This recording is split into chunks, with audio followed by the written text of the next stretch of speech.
मित्रों नमस्कार। रुद्र न्यूज़ में आपका स्वागत है। आज हम बात करेंगे नॉर्थ ईस्ट में जो चुनाव हुए हैं उनको लेकर। चुनाव के रिज़ल्ट आपने देख लिए होंगे, इसलिए उस विषय को मैं नहीं छूँगा। हम बात करेंगे कि आखिर राहुल बाबा को वहाँ सफलता क्यों नहीं मिली। हम बात करेंगे कि क्या राहुल बाबा की भारत जोड़ो यात्रा मिट्टी में मिल गई है, उसका कोई असर नहीं हुआ है, 1% भी उसका असर नहीं हुआ।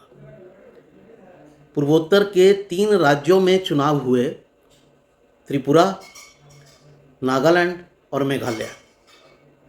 इनमें से 2 राज्य जो हैं वो क्रिश्चियन मेजॉरिटी के राज्य हैं, नागालैंड और मेघालय। हिंदुस्तान में 3 राज्य ऐसे हैं जहाँ क्रिश्चियन मेजॉरिटी में है, मेघालय, नागालैंड के अलावा मिजोरम। तो इनमें से 2 में चुनाव हुए और दोनों में ही कांग्रेस की हालत जो है वो पतली रही। ना नागालैंड में कुछ मिला, ना मेघालय में। मेघालय में पिछली बार कांग्रेस सबसे बड़ी पार्टी थी, लेकिन कुछ समय पहले टूट गई और बहुत सारे नेता टीएमसी में चले गए। इस बार तो सबसे बड़ी पार्टी से बिल्कुल नीचे आ गई, 5-6 ही सीटें आई हैं शायद। तो ऐसा क्यों हो रहा है? कम से कम क्रिश्चियन मेजॉरिटी स्टेट्स में तो राहुल गांधी जी को सपोर्ट मिलना चाहिए था। बहुत सारे लोगों का ये मानना है कि वो क्रिश्चियन है, इसलिए चर्च से गांधी फैमिली को सपोर्ट मिलता है, इंटरनेशनल चर्च से भी और भारत का जो चर्च है उससे भी। और ये आज से नहीं है, ये लंबे समय से है। मुझे याद है मैं बहुत छोटा था और इमरजेंसी लगी थी, तो इमरजेंसी के खिलाफ हम स्कूल में आकर क्रिश्चियन जो मिशनरीज थे वो बताया करते थे कि कैसे जो अपोजिशन का रूल आया है, जनता पार्टी का रूल आया है, वो गलत है। इमरजेंसी के बाद जो पीरियड आया था उसमें जनता पार्टी की सरकार आई थी और जनता पार्टी भारत की तमाम जो कांग्रेस विरोधी पार्टियां थी उनका एक मिला जुला संगठन था। और इसमें कांग्रेस का टूट कर भी कुछ ग्रुप आए हुए थे, जैसे जगजीवन राम वगैरह। तो कैसे वो बताए, तो तब से जो है क्रिश्चियन मिशनरीज जो हैं उनका कांग्रेस के साथ जो है वो तालमेल है। और अब तो जो सोनिया, काफ़ी समय जो सोनिया गांधी अध्यक्ष रही, उन्होंने तो कभी ये छुपाया नहीं कि वो क्रिश्चियन नहीं है, वो तो क्रिश्चियन है। तो ये सिंपैथी होने के बावजूद भी राहुल गांधी को कोई लाभ नहीं है। ये कांग्रेस के लिए बड़ा सोचने का विषय है। ये पहले चुनाव थे जो भारत जोड़ो यात्रा के बाद हुए। हालांकि भारत जोड़ो यात्रा के दौरान भी 2 चुनाव चल रहे थे, एक हिमाचल प्रदेश में और एक गुजरात में। और गुजरात में तो पार्टी बहुत बुरी तरह से आ रही, लेकिन हिमाचल प्रदेश में जीत गई। हिमाचल प्रदेश में राहुल गांधी प्रचार करने नहीं गए थे, प्रियंका गांधी गई थी, लेकिन जब सरकार बन गई तो वहाँ अपनी धमक जमाने के लिए वो पहुँच गए थे। अब उसके बाद ये 3 चुनाव हुए हैं। अगर भारत जोड़ो यात्रा का कोई बड़ा असर हुआ होता तो ये 3 चुनाव तो सबसे मुफीद चुनाव थे कांग्रेस के लिए, क्योंकि बीजेपी तो हिंदूवादी पार्टी है, जो आरोप है उसके ऊपर, और वो तो माइनॉरिटीज़ की विरोधी है। तो क्रिश्चियन स्टेट्स के अंदर वो कैसे अच्छा परफॉर्म कर रही है। 3 चुनाव में त्रिपुरा में तो उसने फिर से दूसरी बार अपनी सरकार बना ली। मेघालय में उसके पहले 2 थे, अब 3 या 4 आएंगे। अभी तक रिजल्ट फाइनल नहीं हुआ है, लेकिन अभी तक 3 शो हो रही है, यानी कि उसकी थोड़ी बहुत ही प्रेजेंस तो है ही। लेकिन नागालैंड में उसकी अच्छी प्रेजेंस है, अच्छी बड़ी पार्टी है वो। तो क्रिश्चियन डोमिनेटेड स्टेट्स के अंदर बीजेपी जो एक हिंदूवादी पार्टी है वो तो अपनी परफॉर्मेंस अच्छी कर रही है, लेकिन जो क्रिश्चियन सपोर्टिव पार्टी है, क्रिश्चियंस की मदद करने वाली पार्टी है, वो परफॉर्म नहीं कर रही है। तो कुछ तो बहुत बड़ा गड़बड़ है साहब।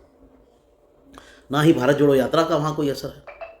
तो कांग्रेस को इन सब चीज़ों का हल तो निकालना ही होगा, क्योंकि आप मोदी के खिलाफ जो नैरेटिव दे रहे हैं कि वो एंटी माइनॉरिटी है, और जो क्रिश्चियन डोमिनेटेड स्टेट हैं वो तो इस बात को नहीं मान रही हैं। हाँ, मुसलमानों के अंदर ज़रूर इसका असर होगा। अब मोदी जी मुसलमानों के भी पीछे लगे हैं, पसमानदा मुसलमान, कहीं उनको भी खींच के ना ले जाए। हालांकि पूरा मुस्लिम जो धर्मगुरु हैं वो लगे हुए हैं कि पसमानदा को जाने ना दिया जाए। तो साहब, ना तो राहुल गांधी जी की किसी यात्रा का असर हो रहा है, ना वोट को वो अट्रैक्ट कर पा रहे हैं, ना कांग्रेस कुछ कर पा रही है, ना कांग्रेस के नए अध्यक्ष कुछ कर पा रहे हैं। तो आखिर दिक्कत कहाँ है? कुछ तो दिक्कत है ना कि हिंदू जो डोमिनेटेड एरियाज़ हैं वहाँ तो आप ये कह सकते हैं कि हिंदू मुस्लिम करके बीजेपी जीत जाती है, लेकिन जहाँ पर हिंदू वर्सेस क्रिश्चियन हो ही नहीं सकता, क्रिश्चियन मेजोरिटी में है, वहाँ भी आप क्यों नहीं जीत रहे हैं? कोई तो कारण होना चाहिए।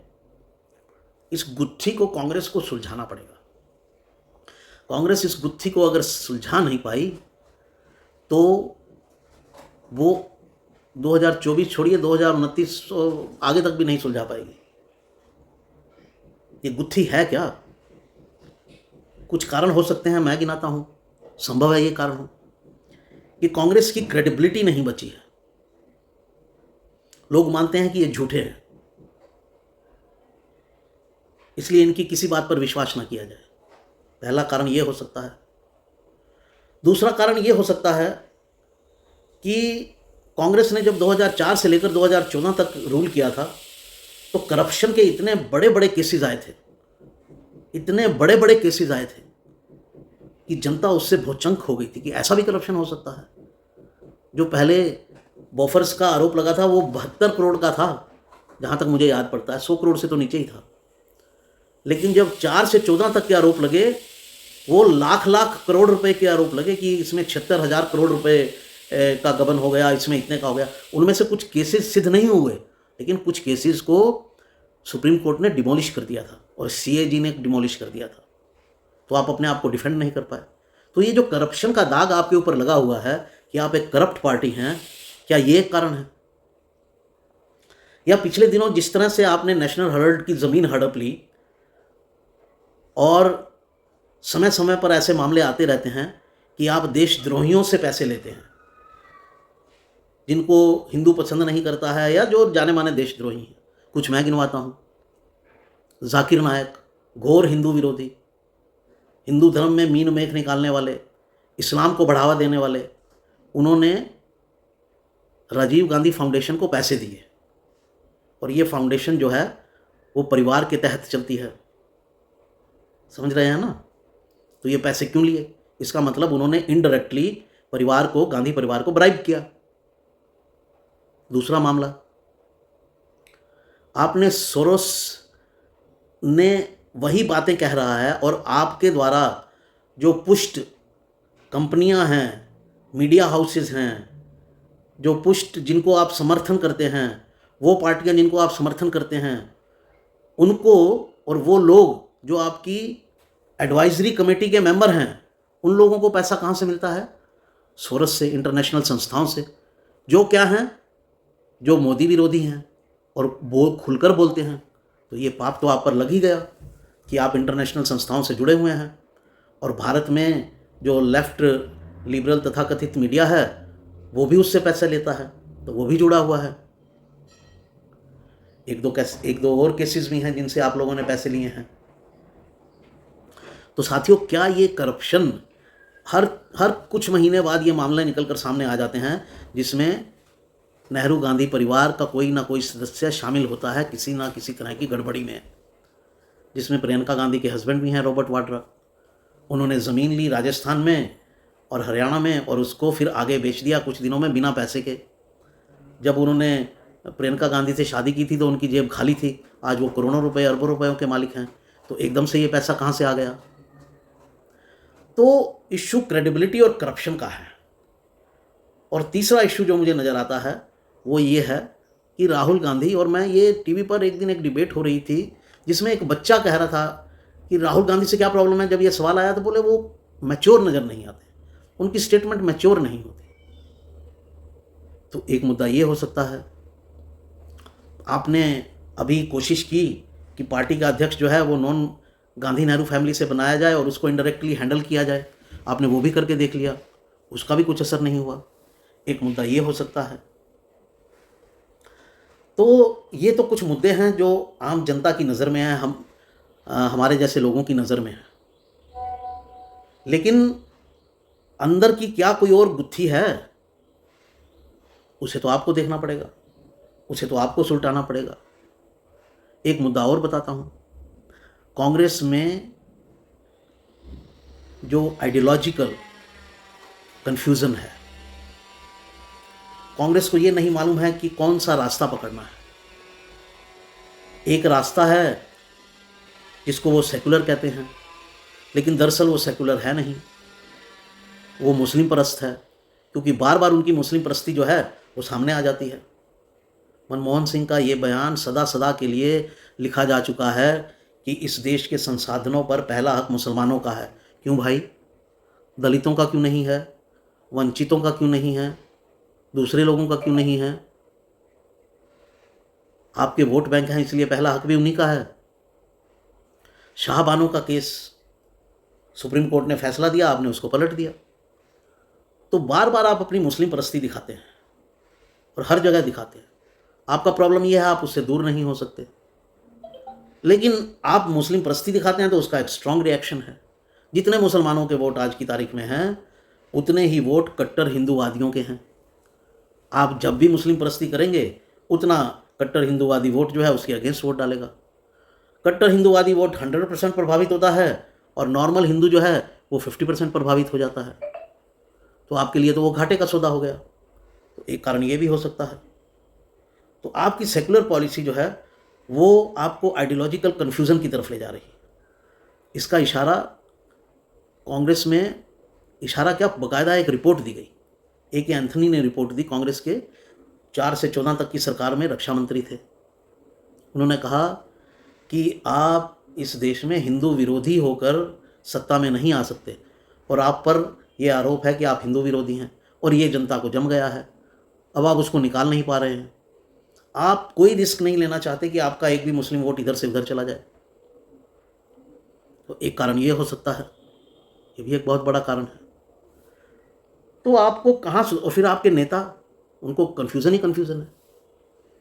गुजरात के चुनाव में एक नेता ने कहा कि मुसलमानों के असली रहनुमा तो हम हैं, हमारे साथ मिलिए, इस सरकार को उखाड़ फेंकिए। आपके नेता पाकिस्तान जाते हैं, जाकर कहते हैं कि बीजेपी को उखाड़ने में हमारी मदद कीजिए। पाकिस्तान क्या मदद करेगा?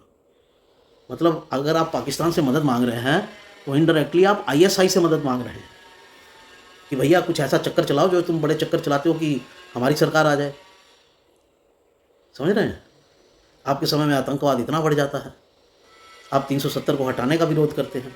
लीजिए, हट गया, क्या हुआ? देश में खून की नदियां बह जाएंगी? कोई नहीं बही, खून की बूंद तक नहीं गिरा। और आपके समय में जम्मू कश्मीर में घुसना मुश्किल होता था, अब आप आराम से जाते हैं और श्रीनगर में झंडा लहरा के आ जाते हैं। आप क्या सोचते हैं उसका क्रेडिट आपको मिला? उसका क्रेडिट तो मोदी जी को मिला कि उन्होंने इतनी शांति कर दी कि आप गए और झंडा लहरा के आ गए, कुछ नहीं हुआ। जब मोदी जी गए थे तो उस समय बताया जाता है कि किस तरह की सिक्योरिटी नरसिम्हा राव सरकार को देनी पड़ी थी। मुरली मनोहर जोशी जी की यात्रा थी, वो भी एक तरह से भारत जोड़ो यात्रा टाइप ही थी, जो उन्होंने कन्याकुमारी से कश्मीर तक की थी। जम्मू तक तो खूब यात्रा चली, इतना हजूम इकट्ठा हो गया था कि कश्मीर का जो हिस्सा था वहाँ के गाँव के लोग गाँव के गाँव छोड़कर भाग गए थे। खैर, तो उस गुत्थी को पहले सुलझाइए कांग्रेस के नेताओं। आप ये गुत्थी सुलझाइए कि हम जनता के मन में आखिर आ क्यों नहीं रहे। सिर्फ जहाँ बहुत स्ट्रॉन्ग एंटी इनकम्बेंसी हो जाता है वहाँ आपकी दाल गलती है। अब बीजेपी जो है वो देखिए, एक बार सत्ता में आती है तो उसको हटाना थोड़ा मुश्किल हो जाता है। अपनी सरकारें रिपीट कर लेती है। त्रिपुरा में पिछली बार पहली बार बीजेपी की सरकार आई थी, उससे पहले 1% वोट था और उसने अपने आप को रिपीट कर लिया। आपकी सरकारें क्यों नहीं रिपीट करती हैं? तो क्या करप्शन बहुत बड़ा मुद्दा है? क्या आपकी सोच जो है आजकल के युवा की सोच से मैच नहीं कर पा रही है? बहुत सारे सवाल हैं। कांग्रेस को चाहिए कि इसके ऊपर मंथन करें। आप हर बार मंथन करते हैं, लेकिन निकलता वही कुछ है जो आपकी राह चल रही है। उस राह को आप नहीं बदलना चाहते। तो जब तक राह नहीं बदलेंगे तब तक कुछ बात बनने वाली नहीं है। बाकी सोचना आपको है कि राह कैसे बदली जाए। मुस्लिम वोटों का जो अत्यधिक प्रेम है आपके मन में, उसको निकालना होगा। तब जाकर जनता के मन में एक नई कांग्रेस, एक नए कपड़ों के साथ, चाहे आप नए कपड़े तो पहनने ही पड़ेंगे और वो कपड़े नए हैं ये आपको जनता को दिखाना ही पड़ेगा। थोड़ा सा मन में भी बदलाव करना पड़ेगा। तो जो आप सेकुलरिज्म की परिभाषा देते हैं, अगर आप उस पर लेटर एंड स्पिरिट में अमल करें तो भी कुछ बात बन सकती है। तो साथियों, ये था आज का विश्लेषण। उम्मीद करता हूँ कि पसंद आया होगा। लाइक कीजिए, शेयर कीजिए। साथियों, अगर अब तक सब्सक्राइब नहीं किया है तो सब्सक्राइब कीजिए, और अगर सब्सक्राइब करें तो नोटिफिकेशन की बेल ज़रूर दबाइए। हम नए नए मुद्दे लेकर, नए नए विश्लेषण लेकर आपके सामने आते रहेंगे, और आपको एक इंडिपेंडेंट, न्यूट्रल, आगे की तरफ देखने वाला, फ्यूचर लुकिंग नरेटिव और एक नए आपको अपना विश्लेषण देते रहेंगे, ताकि आपको क्लैरिटी रहे, ताकि जनता के मन में साफ रहे कि जो देश में और समाज में क्या चल रहा है। नमस्कार, वंदे मातरम।